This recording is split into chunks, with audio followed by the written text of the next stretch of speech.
人性真係好似一團迷霧咁噶。驚只不過係樣工具咯，大家可以睇埋世界另外一面咯。2016年由年初有銅鑼灣書店事件，到近期票王朱凱廸受死亡威嚇，香港人都彷彿俾恐懼籠罩住。不過專寫驚慄題材嘅作家恐懼鳥就話，既然恐懼真真實實咁存在，不如做返啲嘢啊！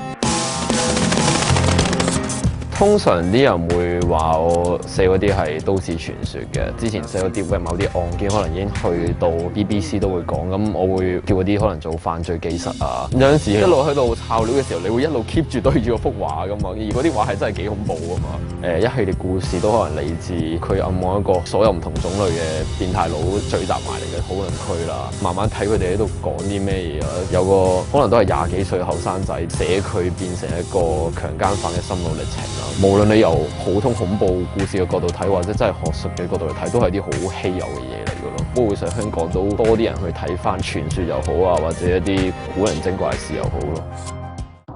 大學主修犯罪心理學嘅恐懼鳥，之前寫嘅書被公眾指責教壞人，而喺揾料嘅時候，亦都惹上過麻煩。不過佢話點樣都會繼續寫。好多罪惡都可以用啲好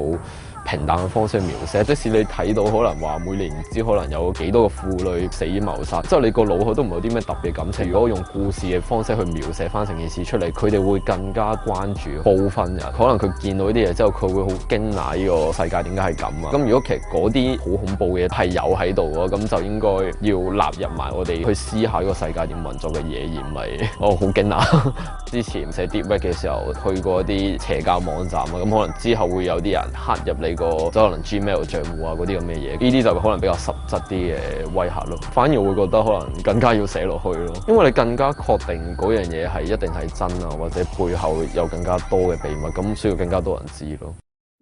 儘管受壓，但係依然企硬，唔擔心自己嘅處境。不過相反，佢就擔心香港嘅前景。Deep Web 呈現出嚟會有少少戲劇化，呢種戲劇化稀一稀釋就係我哋呢個現實嘅世界咯。譬如呢幾年咁，我哋見到政府濫權嘅程度越嚟越嚴重，咁可能以之前選舉為例，一直認為咁選舉一定係好公正啊。不過原來啲投票箱突然間出咗嚟啊，呢啲阿婆啲手突然間多咗啲 number 喺度啊，選舉有好多人因為比較特別嘅主張俾人篩走咗啊。咁香港嘅前景應該會越嚟越多令人震驚嘅嘢發生。香港好多咁其實都係普通市民嚟啦，想做啲好大嘢係有限嘅。好多人可能淨係睇 TVB 個新聞，咁你可能純粹將你可能喺網上第二個角度嘅新聞同佢講翻，咁我覺得呢種交流已經打開一個好嘅開始第一步咯。如果你了解咗一樣嘢，你會更加可以一個人冷靜啲去睇嗰樣嘢咯。理解係醫治恐懼嘅最好藥方咯，我會話。